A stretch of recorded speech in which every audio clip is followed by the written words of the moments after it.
We all crave love and understanding, but how often do we truly listen with our hearts? 1. Seeing relationships as a mirror. Every relationship we experience, whether with a partner, a friend, or a colleague, is a mirror.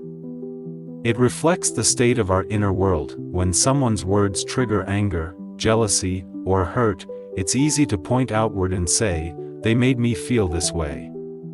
But mindfulness invites us to look inward. What part of me is reacting?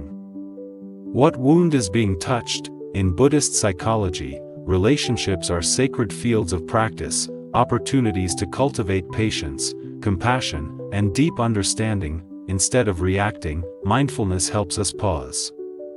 That pause becomes a space where awareness can bloom. When you see the other person not as an obstacle but as a teacher, every interaction becomes a step toward awakening. Relationships are not meant to make us comfortable, they are meant to make us conscious. 2. Listening with presence. Most people listen to reply.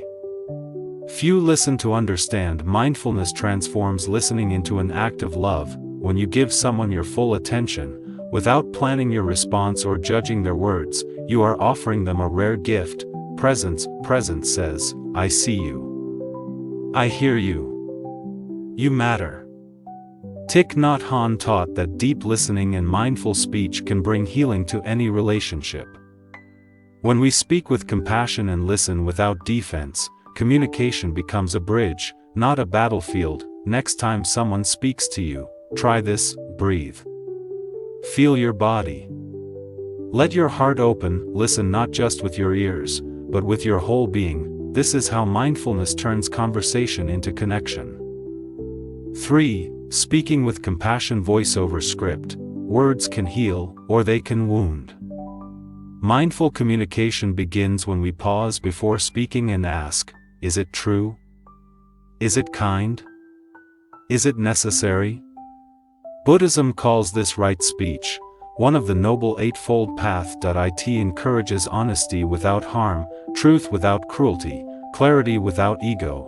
When you speak mindfully, your words become an expression of peace. You no longer speak to win or prove. You speak to connect. In moments of conflict, remember that silence is also a form of wisdom. Sometimes peace grows not from saying more, but from saying less, with love. Mindful speech isn't about being polite, it's about being real with a peaceful heart. 4. Loving kindness in relationships. Mindfulness without love is incomplete. At the heart of every mindful relationship lies metta, loving kindness. Loving kindness is not attachment. It is the wish for others to be happy, even when they walk a different path. When you practice metta, resentment softens, forgiveness grows, and the walls of ego crumble. Each day, you can silently repeat, "May I be peaceful. May you be peaceful. May we both live with ease." Even if someone has hurt you, send them goodwill, not for their sake, but for your own healing. Mindfulness teaches that true love is not possession but understanding. When you love without clinging, you are free. And in that freedom, all relationships flourish. 5. The freedom of compassionate connection. Mindful relationships are not perfect relationships. They are conscious ones. When mindfulness guides your connections, you no longer depend on others to complete you. You meet them from wholeness. You stop reacting from fear and start responding from love. The Buddha said, "If you light a lamp for someone, it will also brighten your path." Each act of compassion, each moment of understanding, strengthens both hearts. Mindfulness teaches us that love and freedom are not opposites, they are twins. To love mindfully is to allow others to be themselves, while staying true to your own heart. When two people meet in awareness, love becomes a spiritual practice, and every relationship becomes a path to awakening.